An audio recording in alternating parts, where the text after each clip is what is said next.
মৃত্যুর ৩১ বছর বাদেও ডেথ সার্টিফিকেট মেলেনি কেশব বৈরাগীর পরিবার। প্রতি বছর ২১ মঞ্চে ডাক পান ভাটপাড়ার ৬ নম্বর ওয়ার্ডের রথতলা পদ্মপুকুর রোডের বাসিন্দা কেশব বৈরাগীর পরিবার। নো আইডেন্টিটি নো ভোট এই দাবিকে সামনে রেখে ১৯৯৩-এর ২১ জুলাই যুব কংগ্রেসের মহাকরণ অভিযানে সামিল হয়েছিলেন ভাটপাড়ার কেশব বৈরাগীও। পুলিশের গুলিতে সেদিন ১৩ জন যুব কংগ্রেস কর্মীর মৃত্যু হয়েছিল। তাদের মধ্যে ছিলেন কেশব বৈরাগীও।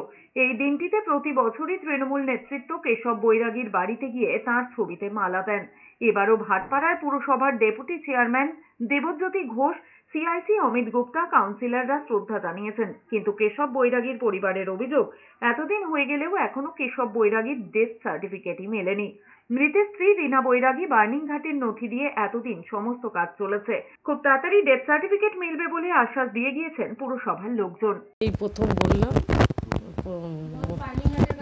বার্নিংঘাটের কাগজ দিয়ে সব হয়ে গেছিলো, ওই জন্য কোনো করিনি। কিন্তু এখন দরকার একটা, মানে ডেথ সার্টিফিকেটটা ভীষণ দরকার। এই জন্য ওনাদের বললো হয়ে যাবে। ওনার একটু টেকনিক্যালি ডেথ সার্টিফিকেটটা নিয়ে ওটাও করে হয়ে যাবে। সব মঙ্গলবার নাগাদ আমরা মুখ করবো, হয়ে যাবে। ওটা কোনো এমনি কোনো সমস্যা নেই। ওনার পাশে আমরা সবসময়ই থাকি।